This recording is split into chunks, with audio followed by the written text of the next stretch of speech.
The institution should not protect the person who is standing accused. That is how to come clean. Don't protect. We are not saying he's guilty. All we are saying is that set up a committee. Let him not chair it. He cannot preside over an investigation in which he is the central issue.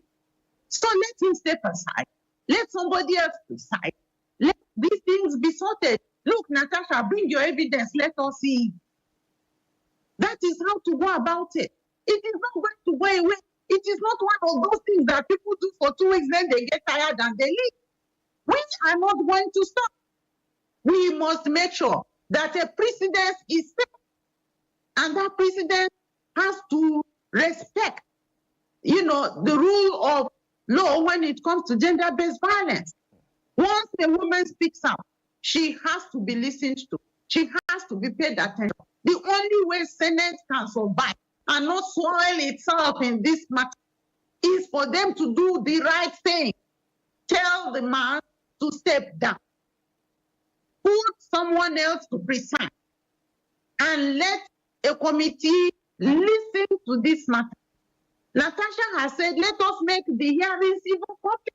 Yes, let's do that. For accountability's sake. Let it be made public. Let us follow everything so that we see if she's lying, it will show. And if she's not lying, it will come. And then the man will shoulder the consequences. I am sure there is something that should happen to someone who tells a lie like that. So if she's not able to bring evidence that is credible, then let the rule of law take its course. Right. But should she have enough evidence, then let it also roll on and let her take responsibility for his behavior. And the only way that can happen is if the Senate separates itself from him, because they can't be protecting and shielding him. They are not co-accused. She didn't say Senate did ABC. She said Akpabio did 1, 2, 3. So disengage from him and let him answer to the allegation. Right. Why is he afraid to talk? Why is his wife the one speaking on his behalf? Right. I suppose from the outside looking in, it does look like the odds are stacked against her. Do you think she's swimming against the tide here? Because, I mean, even going by the procedures or the orders of the Nigerian Senate, it doesn't look like another senator is willing to append their name to a petition to present it before the Senate, because that is the problem of having few women in the Senate. That's the problem. That's what we've been talking about. How is he going to get protection when most of the men are behaving similarly as she is, as Akpabio is accused? There are at least 2 other female senators that could come to her aid.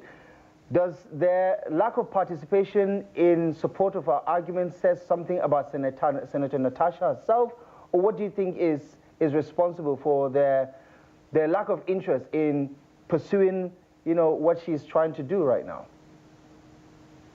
I think that, in our society, these sort of things are not spoken out. Someone is saying you get to a certain level that when they approach you, even if it is inappropriate and you are uncomfortable with it, you don't talk. You should keep quiet. You see, that's the kind of society we are in. People don't want to talk. People keep quiet. And many women have continued to live with permanent disabilities and sometimes with their life because of the way we promote silence on issues of gender-based violence. We are saying we can't continue like that. That is what is at play now. What will happen when you side Natasha is that you get cancelled. You get harassed yourself. You get condemned yourself. Because the voices are weak, they are in minority. They are grossly disadvantaged. That is the position that women occupy in our society. So I'm not surprised that people are behaving the way they are behaving, that she seems to be having fewer people on her side. But as a politician, as a human rights activist who fights to protect the rights of the marginalized populations, I stand with Natasha on this one. And I am calling out those in the Senate to say, do what is right. Let him step aside. Let investigation happen.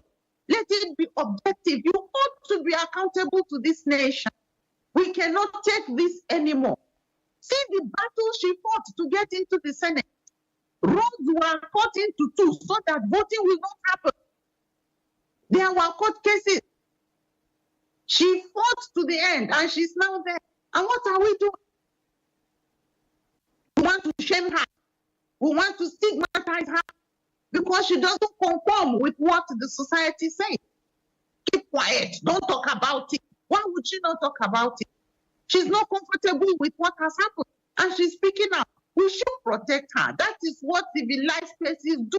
They protect the women because they understand that women are vulnerable. The Senate should do so.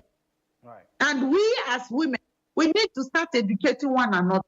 We need to dismantle all the patriarchal structures that make us think that when a woman is sexually harassed, she shouldn't talk. Right. In the north, we say kunya. No, you see, no, we can't afford to continue that. It's very telling that a lot of people have drawn comparisons or correlation between what is actually happening in the society and how this particular instance in the Nigerian Senate is reflective of a larger societal problem that we're dealing with, which we also just touched on right now. But briefly, before we let you go, you clearly want Senator Akpabio to step aside for the time being to allow for a proper, accountable investigation because he's too close to power in the Nigerian Senate to be presiding over some of these matters, right? But what is your message to Senator Natasha? Because some people have urged her to let this go, see the big picture, see what's at stake. There are a lot more bigger issues at the risk of offending her sensitivity, right? Some people have said settle out of court, withdraw the defamation suit, move on and find a common ground with the Nigerian Senate president. What is your advice to her? Should she keep on fighting this to the very end, or should she, take the high road, for instance, and maybe look for a settlement? You know what is disappointing in this is that the senator who is being accused has not said a thing.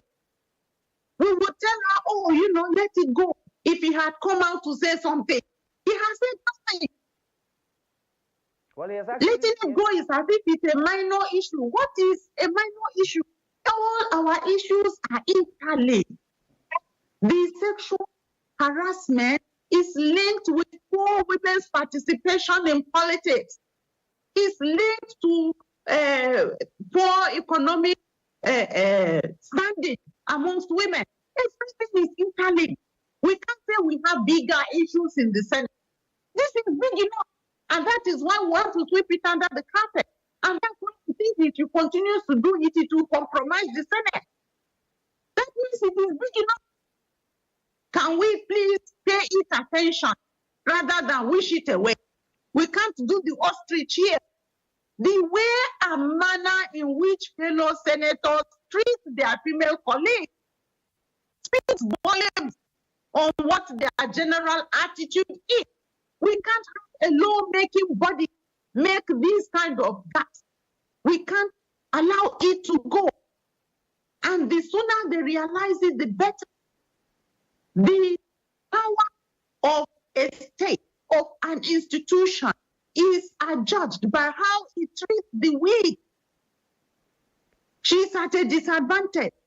She only has 2-3 other women there. By the time they all boo, nobody will hear anything again. So she's got the platform, and we are happy that she has the platform. There are many women who have these experiences, who don't have a platform that comes, who don't have the microphone, who don't have access to the media. She does. Let her fight it to the end and let there be a precedent. Okay. The fact that it is happening in the Senate demands even more that the senator be held accountable. Right. We've seen